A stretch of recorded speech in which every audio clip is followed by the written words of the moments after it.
stuff. Yeah, I know. I won. It's sad, right? So I hope next year you guys build more crappy robots to beat my crappy robot. That's the or crappier robots to lose to my crappy robot. That's fine with me too.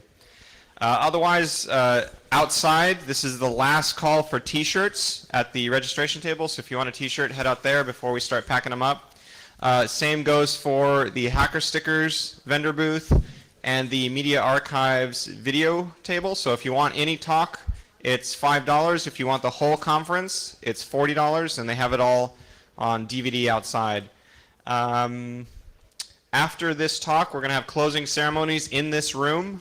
Pretty much as soon as he's done, I'm going to throw him off stage, followed by the laptop. And then we're going to run through that real quick because they want us out of here by 5:30 at the latest. And then after that, you're all welcome to join us at the 23B after party. If you need the address, go to shop.23b.org, and we'll see you there. Until then, we have Stealth with, The Death of Privacy.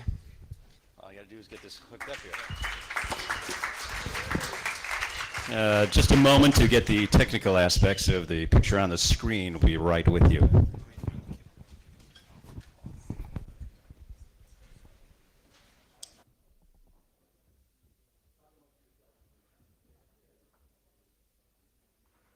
Talk of LayerOne this year. Hopefully it was worth the wait. So, all right. Well, let's see. A little bit about me. I'm spent most of my life fiddling with computers and taking shit apart to see how they worked. And but more recently, I do information security work. I do a lot of special investigations into financial crimes, fraud, intellectual property theft, all that fun stuff. And along the way, I've gotten a few ideas. I wanted to do this talk because privacy is really an issue, and I believe that well, it's not getting any better.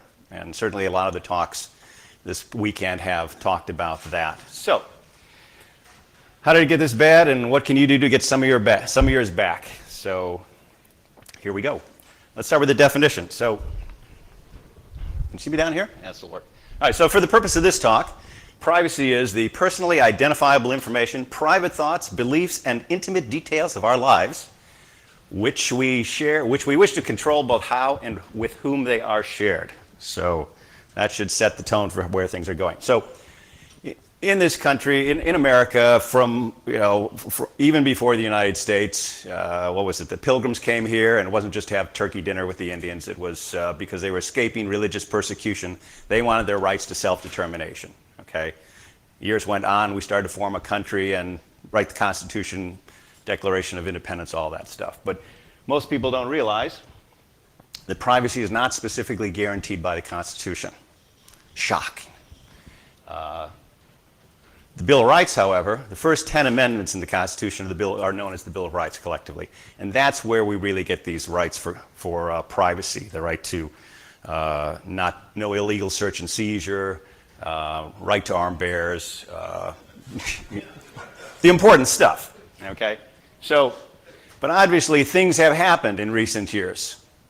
The shit's gone down and things have been changed. People react, people get scared, they do things that maybe they wouldn't otherwise do. And that's changed the whole landscape. We're talking 9/11 and forward. In fact, I remember a conversation with a TSA agent who said, the expectations of privacy have changed substantially since 9/11. I'm thinking, well, not for me. I still think we deserve privacy. But not everyone has the same picture of what that might be. So you have to kind of measure the needs and with our rights. So we don't make too many mistakes here. Let's talk about a lot of the laws have been put into place because of these events, and that's part of what we're dealing with. Okay, so there are what I would call legal threats to privacy. Patriot Act and extensions to the Act. In fact, that's up this weekend. They're trying to re-extend that without reading it too quickly. National security letters, you all know about those. If you get one, you have to do it, but you can't tell anyone. Doesn't seem too right. Postal covers. Here's a good one. Do you know the post office photographs your mail and packages on the front and the back? And this was started because of the anthrax scare. Sending powder poison through the mail, and they figured we need to be able to track this. So they put this plan into place. Well, the anthrax there has kind of gone away, but it's still there. So there's a lot of things that seem to have a life beyond their need, okay? And Stingray, big data, these are all things that can affect our privacy in different ways. How about the not so legal threats? Because that's out there too. You've all heard about possibly the RSA deal where they sold a back door to their encryption. Priceless. 10 million, I'm sure they've made their money back. You've got organizations that sell 0-day to the highest bidder or anybody that's got the money. Fraud schemes, nation state funded, just cyber criminal organizations, a lot of bad things out there. And we've talked about some of those here during this week. So what about the legal issues trending? There's also things going on trying to fight these. Microsoft is currently in a battle in Ireland trying to get access to a server there that has data on it that pertains to a US citizen. And the fight is that if they're allowed to go there and get that from another country, then what's to stop the other country from saying, well, we've got some citizens that you've got their data and we need to get access to that as well. So it's kind of a slippery slope on a lot of these things. The UK just got granted immunity for doing things that we would find distasteful. Although Europe has generally better privacy laws than we do, there are still things that are not perfect. And there's certainly countries requiring their vendors or service providers to provide back doors into things so that they can spy on their citizens and do other things to protect themselves from themselves or something. So NSA math data gathering, we've certainly heard a lot about that. Australia just joined into the Patriot Act idea. They just passed recently, in the past couple of weeks, their own version of that. So they'll be having their own set of problems there as a result. Okay, so what do you need to do here? Well, you need to know who your adversary is. You need to be able to determine your value to them. What do you have that they want? Okay, how do you protect that? What's it cost? What's it cost if you don't protect it? Okay, and so in thinking about this, what have I got here? In thinking about this, I'm trying to put together a plan. Now, the idea behind this talk is not to solve all the problems in the world, but to create a plan of actionable items that you guys can follow or the people that you're interested in protecting can follow and to be in a better position than you were today. Okay? We can't solve all the problems, but we're going to kind of go for the ones that we can make a difference on. Okay? So you want to have a list of your assets. You want to know what your tangible assets are as well as your intangible assets. So these may include things that you have or things that you have control of or things that you control or have access for others, like maybe your job. You have certain assets there that you are responsible for, and it may be possible that someone trying to get to those is going to try to get through you to get to that. Okay? Social engineering is the new attack. I mean, it's not really a new attack, but it's become more and more useful in the types of blended attacks that we see today going after corporations and individuals. Okay, so what's a hacked PC worth? Well, there's so many things that I can do with it. Let me count the ways. This is not an exhaustive list, but I think it illustrates the idea that there are many opportunities. If they control your PC, they can do many, many bad things. Okay? And a lot of the talks here, we talk about how to protect that, or we talk about here's a new 0-day or what have you. But the point here is that you have a lot of potential attack vectors to take care of. So how do you do that? This seems like almost an insurmountable problem in some cases. Well, one thing you got to know where the risks are coming from. Okay, cameras, cyber criminal gangs, professional fraudsters, social networks. There's some risk there. Infected media, we've all heard the stories. They leave a thumb drive out somewhere hoping some employee will take it and plug it into the corporate network. Big data. And, of course, if that's not enough, we also have the new threat, the Internet of Things. Internet of Things. Okay. Internet of Things means security was an afterthought. Basically, if I can connect to it, I own it. This has a lot of implications. I think we'll have to ask Chris Rogers about this particular slide.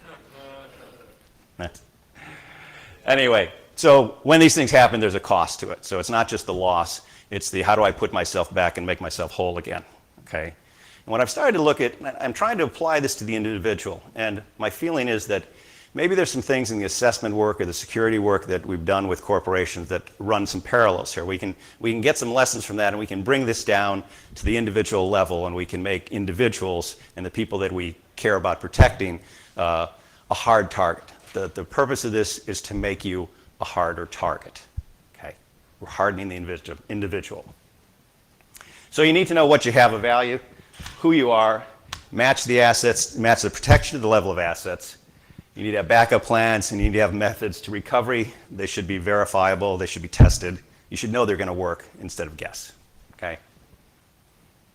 So, let me pause for a second here. Okay.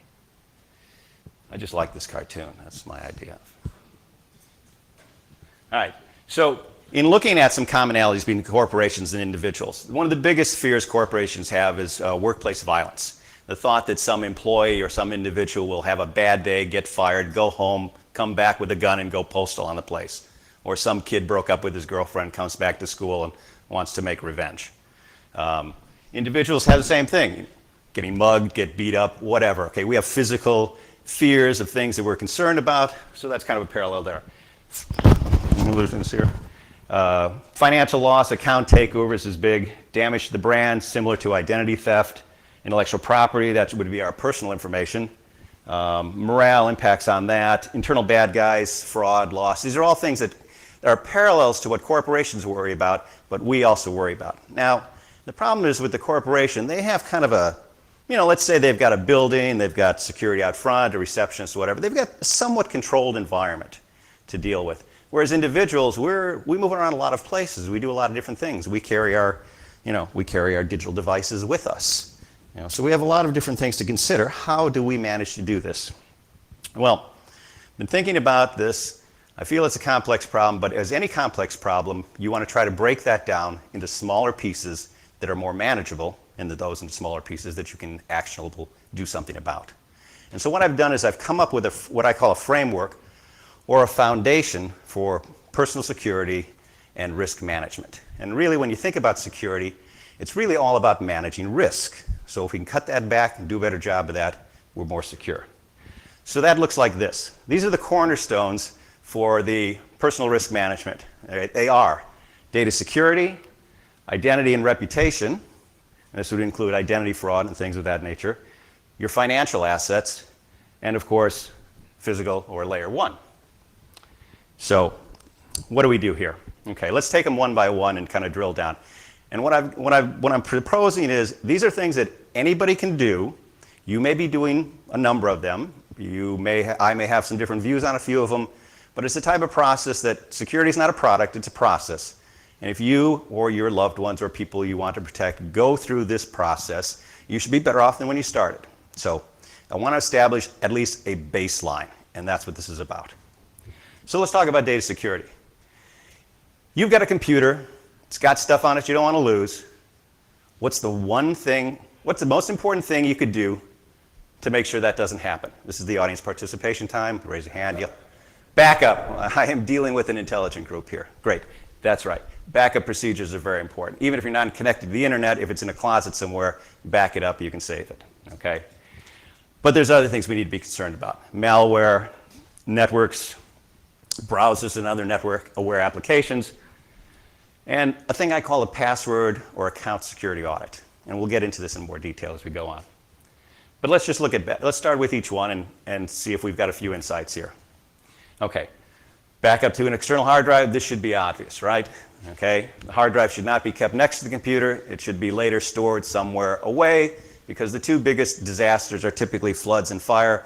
And if it burns up, or the firemen come in and they hose the place down, and you waste your backup, you got a problem. So that should be separate. Most of us already know that. Okay? There's another thing that I think is important, and this is going to come into play for the recovery portion. Make a mirror image of the system. And by that I mean you want the virgin image of when the OS was put together, you put the applications on it, none of your personal user data, but a basic running system ready to go with the things that you need. And you should have a mirror image of that so that if you need to replace the one you have, you can pull this one out, plug that one in, and you're going to be back up and running. Okay? You can restore those documents, and you can deal with a catastrophic event. To cloud or not to cloud? There's a lot of debate about this. There's public clouds, there's private clouds, there's hybrid clouds, there's cumulus nimbus clouds, it's a cloud thing. But I believe that the world is moving to a cloud. Windows 10 is the last Windows released. After that, it's going to be Windows Cloud. Okay? So we can't avoid it. And certainly you can find a cloud that you like and a cloud that you can put some data in. My feeling is that from a day-to-day standpoint, people don't like to do backups. So aside from something that might be super secret, super critical that you might have that I don't know what that is, cloud would be a good way to do some daily backup. Now, also I would suggest that you have a secondary.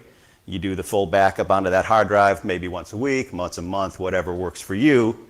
But in between, you put some things into the cloud. So this kind of covers you in a couple things. And remember, security needs to be done in layers. So here we don't have a single failure point. We're trying to establish some layers to help us recover and protect our data. Oh yeah, archive pictures and videos. I wanted to say something about that. Those usually take up a lot of space, and a lot of times, maybe it's stuff we're saving for years. It's the kids' baby pictures or some such thing. And you don't need access to it all the time. Maybe cloud is not the right thing. Maybe that you want to put on another hard drive and stash away. As far as hard drives to stash away, I like Western Digital black drives. I don't like the green drives. They seem to fail. We do a lot of forensic work, so we burn through a lot of drives. The black works really nice. SSD drives are great for speed, not great for backup. And the reason is this. If we want to recover data from a mechanical drive, we can do that in a clean room. When an SD drive fails, it's gone. So those pictures and things you want to keep for 10 years or whatever, put them on a good old mechanical drive, stash that away, and that's a better solution for that. Okay? So, all right, so malware, antivirus. Everybody's got one, everybody needs one. Is it the free one? Is it the one I pay for? What is it? I don't know. How do I choose which one? Well, I can't test all the viruses. I can't test a dozen different AV products. But there are people that do that. So I like PC World comes up with a study, and there's a few other people that do that. Every year they list, here's the top guys, they try a bunch of stuff against it. You know, maybe one's a winner one year, another winner the other year, but I generally look at the top 1, 2, or 3 people, and for one reason or another, maybe somebody has better heuristic algorithms to detect things that are not in the virus signatures, but now will be recognized by their behavior. You know, and you can go with one of those and be relatively safe that you're going to solve a lot of those problems. Okay? So, here we go. And then there's rootkits, and most of these people have rootkit scanners. You all are familiar with those. You can run a few rootkit scanners. Those are typically free, give you a little extra level of security scanning. See that you've taken care of that aspect as well. Try to start with a clean system, but going on, you want to do these checks. Phishing and drive-by downloads. Well, these are the new attacks, right? When you hear about the social engineering and all that, it's either coming through an email, somebody's called you up on the phone and says, oh yeah, hey, I'm a nice guy, I need you to do something for me. And go to this page. Boom, drive-by download, you're owned. Okay, you don't have to click on attachments, you don't have to do any of that stuff. So you want to be a little bit aware of those things, and there are some tools that we'll talk about later that you can actually test attachments or other things or other sites before you go there to see if there's a problem. Okay, so we're going to create some layers there as well. Why is my button? Oh, patch management. Oh, this is a good one. How many of you have done network administration? Show of hands here. Quite a few. Okay, well then you know that patch management is the blessing and the bane of network administration, because there's always something new to patch, and you got to do it before you get hosed. Okay. As an individual, however, what do? I don't have a department of people that are managing patches for me on my Windows box or whatever I've got at home. Well, Windows has Windows Update, but they only care about Windows. So what about all the other stuff I'm using? All right. Well, there's a couple tools that I found that you can use. One is by a company called Secunia. It's called Personal Software Inspector. I've been using this for a while. It's pretty good stuff.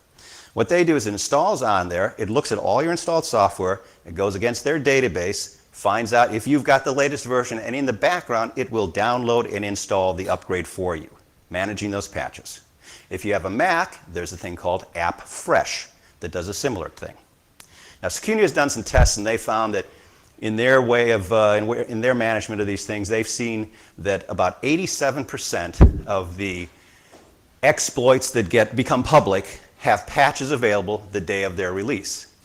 So if you're using that software, that takes care of a lot of that. Not 100%, but most things get patched relatively quickly, even if they're not available on the first day.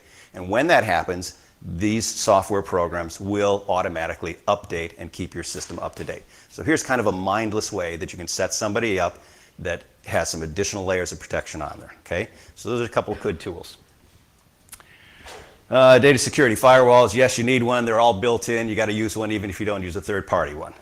Change the default passwords, obvious stuff, right? We all know that.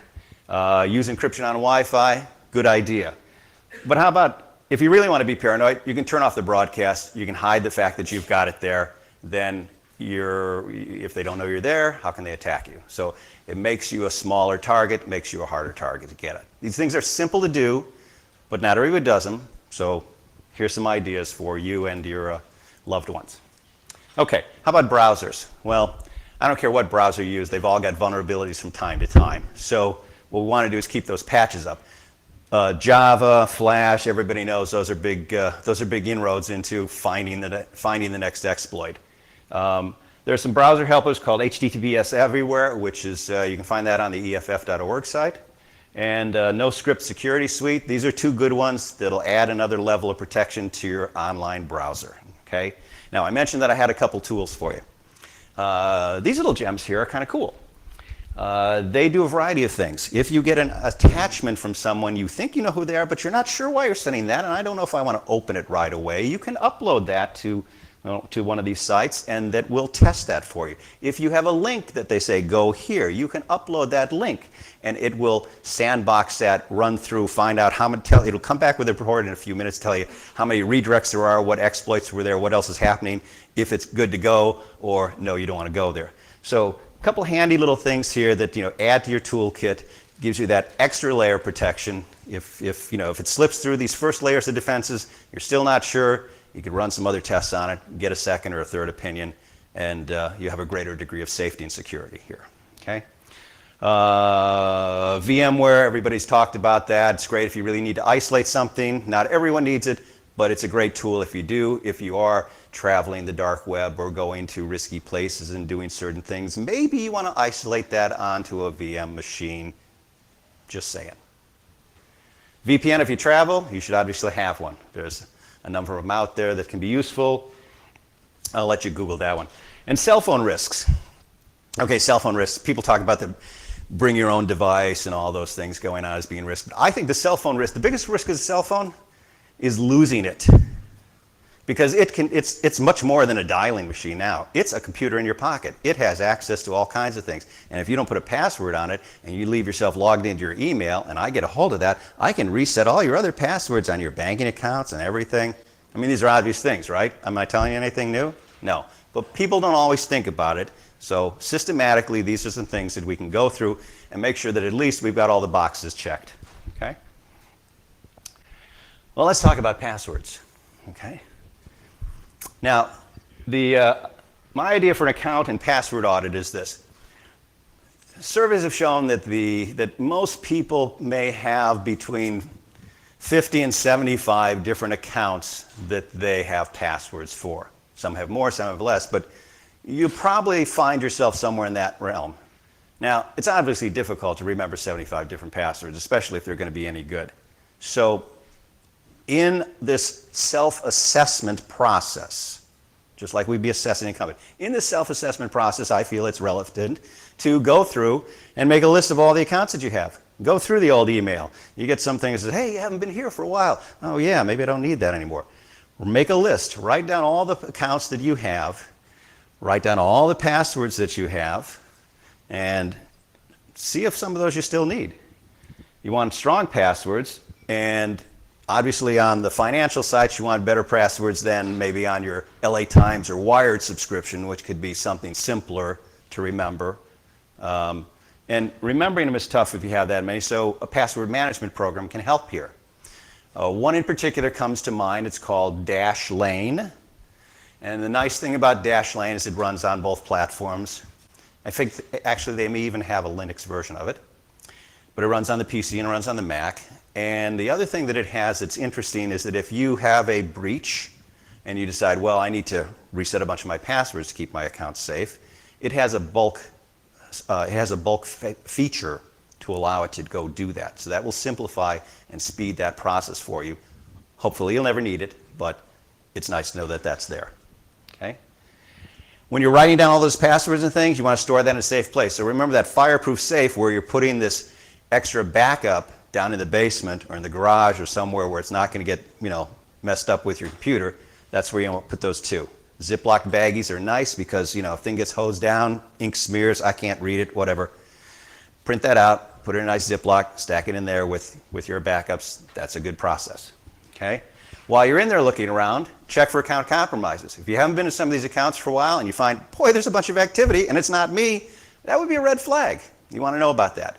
And accounts that you're not using are other avenues for people to impersonate your identity. If you don't need it and you don't use it, shut it down and cancel it. And that's part of the audit. What are we keeping? What are we getting rid of? Are we having strong enough passwords on those? And that's all part of the fun. Let's see. Have a recovery plan. So we're talking about different ways to recover. Having those passwords either in a management system or written down is going to help you do that. Okay? So, and don't use your puppy's name as your... Okay.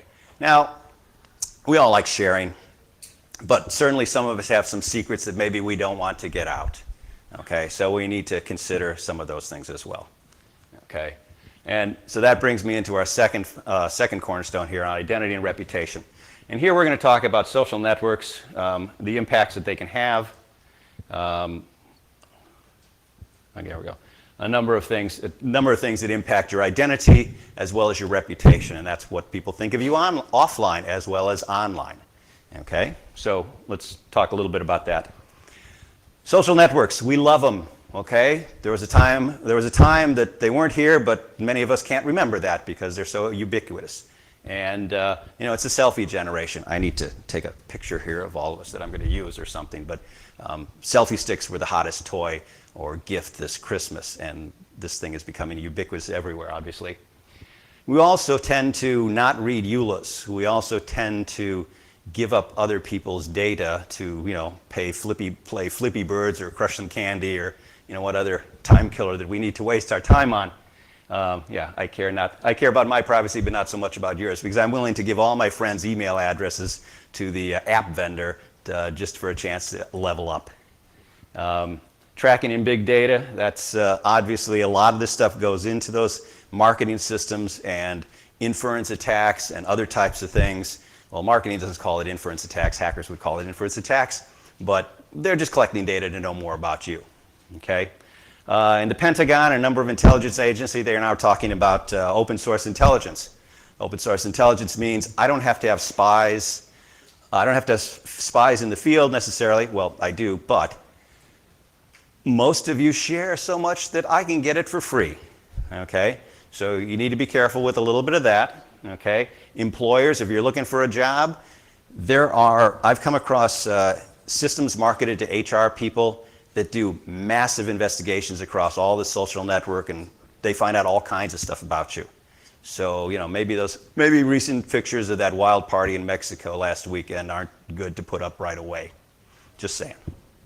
So, what else we got? Multimedia. Well, we all have cameras. Our phones are cameras. It used to be a separate device. Now it's with everyone. Okay? So, Andy Warhol said that everyone will have their 15 minutes of fame. Yes, you will. Maybe more than that. Because as memories fade, internet posts live on forever.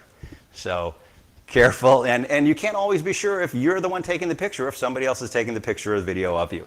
And this brings me to trial by social media.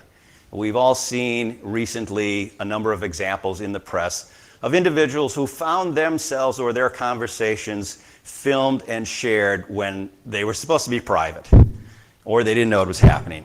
And the problem with that is not to say that individuals didn't do bad things that should have been disclosed, but just as often probably are people doing things that maybe are being taken out of context. But once it goes viral, everyone judges it on the soundbite.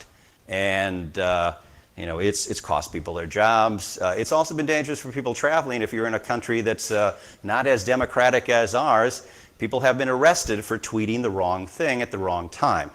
So we need to be aware and careful of those things as we're traveling, as well as just our day-to-day.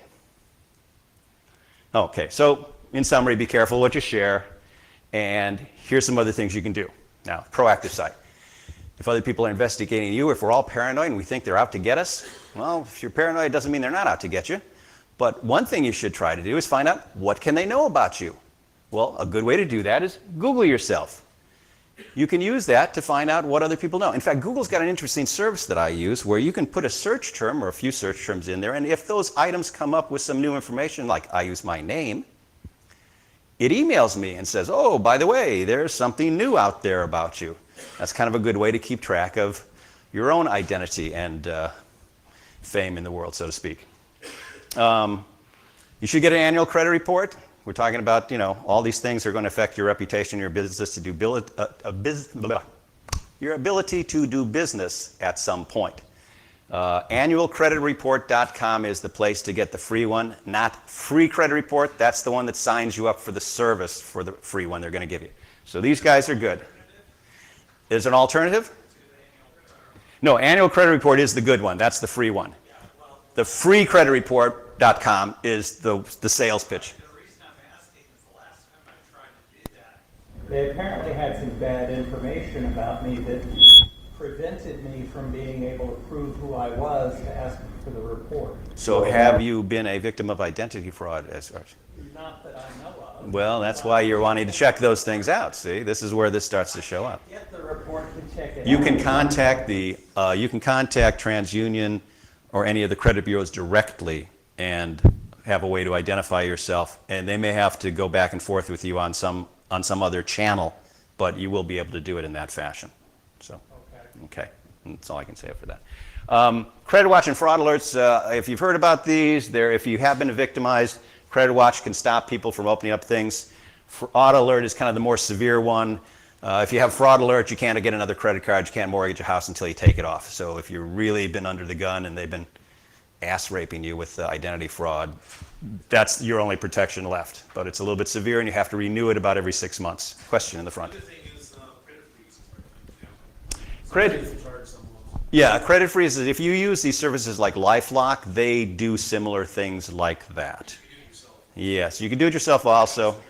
Yeah, but time is money, so depending on which one you may want to spend the $10 a month with a credit service that does that, and you want one that does it in real time, not that tells you a month later, oh, by the way, you got screwed. Okay, so LifeLock's the big name out there, and I think the guy was an idiot. He's the one that used to post his social security number on billboard and say, I'm so safe. And he was scammed so many different ways because of that. But despite his ignorance, the service is rather decent and it's comprehensive. So if you want something to compare others with, look at that and look at the others and decide for yourself. EIN number. Anybody in here independent consultant work? Show of hands. Anybody? Okay. Any of you use EIN numbers? All right. For those of you that don't know what it is, I don't like sharing my social with everybody or anybody really. Employee identification number you can get. It's free. You fill out a form at the IRS. You get the thing.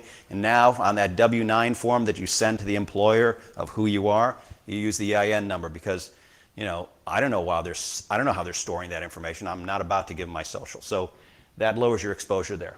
And in all of these things, you want to make copies of your stuff. Oh, I forgot to mention Facebook is something that you can download your entire history from Facebook to see what you've really been doing. Sometimes that's interesting in doing your self-investigation. And another site here, pipl.com, is a popular one for doing searches for you across social networks and other media and other placements. So here's a couple of places that in a very short period of time you can get a fairly decent idea on, hey, what's out there on me? Okay, are there things out there that I don't want to be, or now that they're out there, I need to take some reaction to that. So a couple of things you can do there. All right, well, we've all become, if you're starting a business or a website, we've all become whores for Google. It's all about pimping for Google for ad clicks and eyeballs. And yet at the same time, there are some positive things there, but we don't always want to be sharing everything, and sometimes there's a need to do something more private. So how not to be seen. You can use anonymous search engines if you're concerned about tracking and cookies and things, okay? You can create alternate identities. This is not in any particular order, but I can tell you from doing a lot of business employee investigative type of things for bad shit going on in the company, don't do that stuff at work. It's like stupid criminals. If you look at it, you're going to catch them. It's dumb. Don't do it. That's all I can say on that. Okay. Temporary email account. Sometimes you're trying to do something and you want your email to send you a link to a whatever.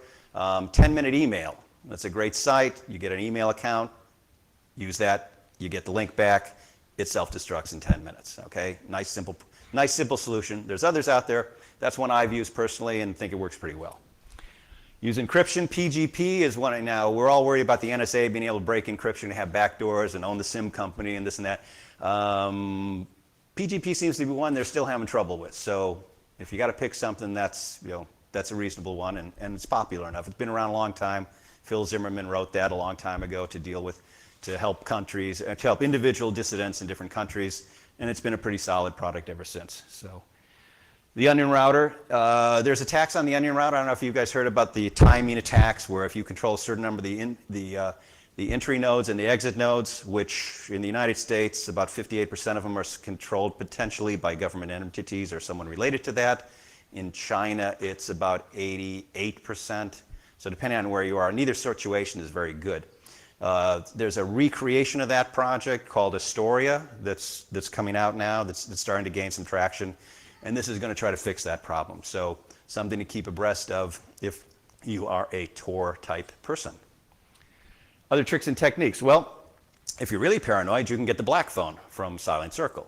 You can use Wicker as a texting solution. There are other anonymous communication methods as well. And something I discovered recently that I thought was kind of fun was an application called Flash Chat. Now, here's the deal with Flash Chat, and why I think it was kind of fun. Flash Chat allows anybody that's connected to the same wireless router to be connected together and communicate. So let's say that you had some civil rights issues that you were demonstrating and you need to coordinate with your people and what have you, and you had a small portable open source router like this one is. You could set that up and be somewhere with a backpack and communicate to your other team members to connect to this thing. You meet at the park at noon, and we can all talk. And you can preserve anonymity and yet create communications and coordinations and all sorts of other interesting things. So just kind of throw that out there. So. All right, so that brings us to the end of our second phase, which was identity and reputation. Now what I want to do is talk about, it's all about the money, because that's what you have that they want, okay? So whether it's phishing attacks or some other attack going on, you need to be able to protect the money that you have, okay? So we're going to talk about a couple things that you can do that are simple, straightforward, and that'll increase your hardness against that attack, all right? So where are we exposed here? Banking and investments, okay, 401k, whatever you've got online there. Online shopping, and my favorite, scams, swindles, and cons, okay? So we're going to cover each one of these. So with banking, you obviously want to protect access to your account. So everybody's got the secret PIN number. Everybody's got the super duper password for their online access. And you know now that there are skimmers that in certain areas, when you put that card in, the bad guy is getting its impression. Now, a lot of these things aren't made too well, so what I always do is kind of pull on the thing and see if it's a good one or not. That works. At an ATM machine, sometimes they're fake, sometimes in the little card thing there, they got a camera that's looking at you typing your PIN. So what you want to do is you want to put your hand or something over your PIN just to be sure, okay?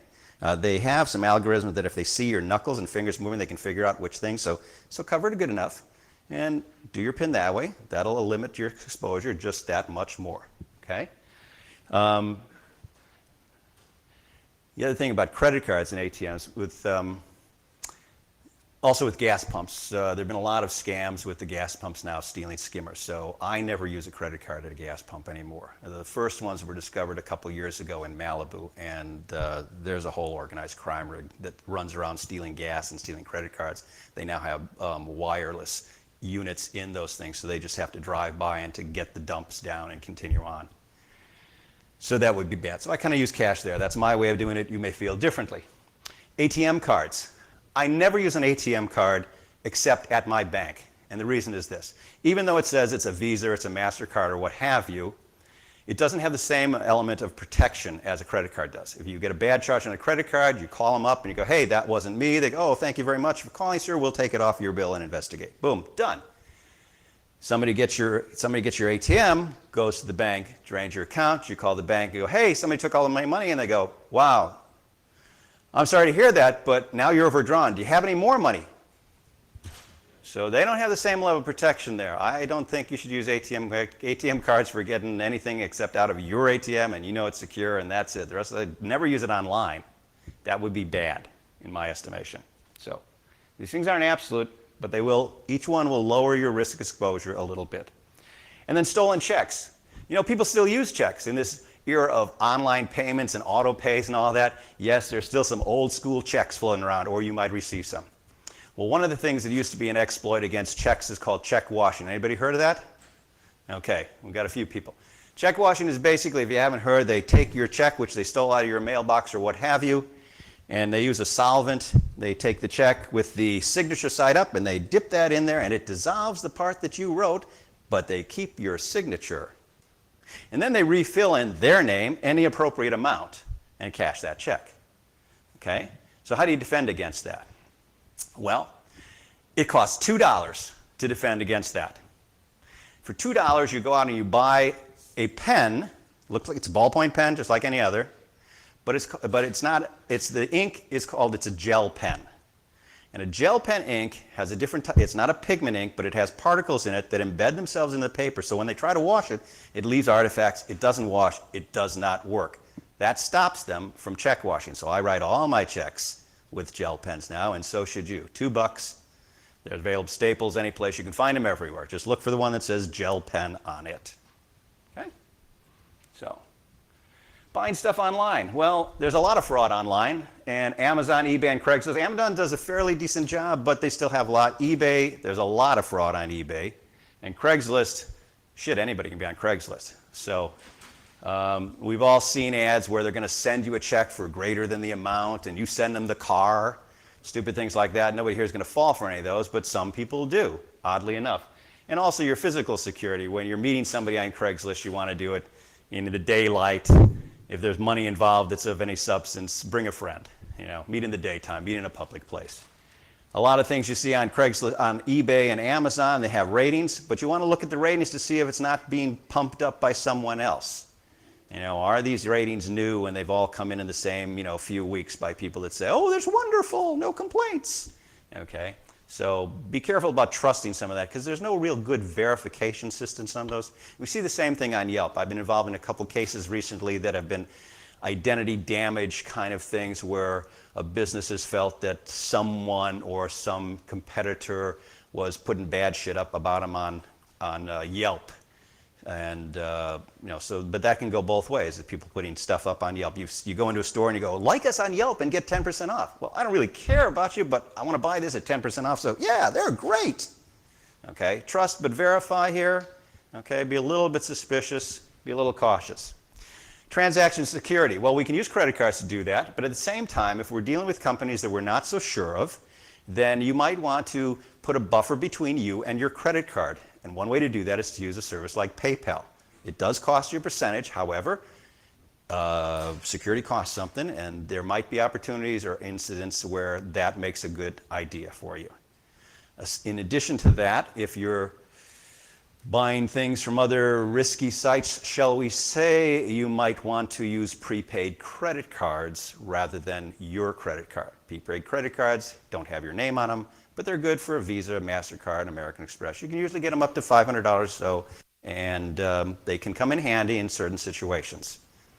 Silk Road's all Bitcoins, but even the Bitcoin people nowadays, because the fluctuation of Bitcoins has been so radical, we're finding that they're quickly converting their Bitcoins into cash or other currency. So it's really becoming a transitory monetary medium rather than something to hold for investment purposes. But I digress. So. Okay, frauds and scams. This is the fun stuff. Telemarketing scams still happen. Things happen in the mail. I got something in the mail the other day that said, here, confirm your listing in the national yellow pages or something. And it looked like, oh, okay, I get these all the time for my business. Yes, that's me. Fine, send it in. About a month later, I got a bill that showed that, video showed that on there, and they were expecting me to pay like $400 for the listing. I'm like, wait a second, I call these people up and they go, oh, no, it's not really a bill. So if you're stupid enough to not read the fine print and send them the money, and a lot of companies, they'll get these things and it'll just go through the system. So kind of have to be careful there. Whenever there's a disaster, fake charities and stuff get put up there for scams. You need to have people watch for that. You know, Red Cross, there's some big names that you can trust. Is that 20 or 30? That is 10. We're going to move a lot faster right now. Okay, so Spanish prisoner is a type of advanced fee fraud. You don't want them to ask for money up front before they deliver it. That would be bad. Work at home, forward shipments, those are all related to that. And the grandma swindle, where somebody calls up, pretends to be a relative, and send us money to get your kid out of jail in Mexico. Okay, don't be like this guy. You got to think before you act here. Okay, that's the main message here. And okay, we'll move through this quickly. They want you to react quickly. They want you to not think. They want you to keep it, to yourself. The red flags are you get offered an unusual high rate of return. Okay, double your money. There's very few, if any, legitimate investments where you can do that. Guaranteed. They aren't guaranteed. It's hard to find any information about this opportunity, company, or individuals. That should be a red flag. You got to act now. You can't think about it. It's happening now. You snooze, you lose. You want to be there, don't you? You want to be one of the winners, want to be one of the successful ones. And you'll find yourself in a room with a bunch of people and they're going, yeah, yeah, yeah. And half of them are involved in the scam. Try not to fall for that. And the need to keep it a secret. Don't tell anyone because it's a special thing. And you, this special person, it's just for you. Okay? So be prepared beforehand. Okay? You want to be, it's always be prepared before something happens. Doesn't this remind you of Petty a little bit? I don't know. But is he in the room? No. Okay. So you want to be prepared beforehand. So on the physical side, you've got some risk there. Come on, work, work, work. Here we go. Lots of things. That's you. You're real life. You've got real things you need to be concerned with. So what do? Well, here's an idea. Go outside and look around. If you're worried about being robbed or something, or what the security is like, go outside your house at night. Walk around. What can you tell from across the street? What can you see inside? What's the exposure from you or your neighbors or what have you? This may be enlightening if you've only seen it from the inside and never thought about this. Different perspectives here are helpful because the guys going after you are going to be outside and what they can learn is what they know. Make a plan on what to do, discuss it with your friends and work that out. Okay? Think through the different scenarios, disasters that you might encounter, whether it's earthquake or floods or tornadoes or what have you, and have a plan beforehand on what you want to do. It's much better than trying to come up with it at the moment. A jump bag or escape plan. Petty did a talk a couple of years ago where he had a lot of great ideas about jump bag and escape plan. It's in the archive somewhere. I would recommend you check that out. And here's the last thing. First aid and Red Cross. Okay? When you're in a disaster, you might be the first one on the scene. There's a number of people in our group. I know Arclight, who was just speaking, Petty, and a number of people are EMTs and have done this training. This is your chance to really potentially save a life. And if we're talking about mad skills, this is kind of one of the neatest hacks you can know. So I suggest you all take the class. It's 6 hours. It costs about $110. They offer it every week somewhere. And you could be a hero someday. You could make a big difference. Okay? So with that, we've kind of covered the data security, the identity and reputation, financial, and some things about physical security. And I think that breaking things down into these different cornerstones allows you to put some better management and better security into place to do that. So with that, I want to just touch on the beginning, which was the death of privacy. Everybody says it's hard to fight City Hall, and as an individual it may be. But there are some organizations out there that are gathering together. There are resources that are doing that, and they're worthy of checking out. The EFF is one of them for the Electronic Frontier Foundation, the American Civil Liberties Association, and certainly conferences like LayerOne and others allow you to keep up to date and abreast at the latest things of what's happening and what you need to do for that. So, and don't forget to vote, because you get the government you deserve. With that, some final thoughts. You're responsible. You need to take this into your consideration. You need to take the bull by the horns, as they say. You need to become more aware of the world around you, which will make you better prepared to meet the challenges against your data, your identity, your money, yourself, and your loved ones, both in real life and online. Thank you very much for listening.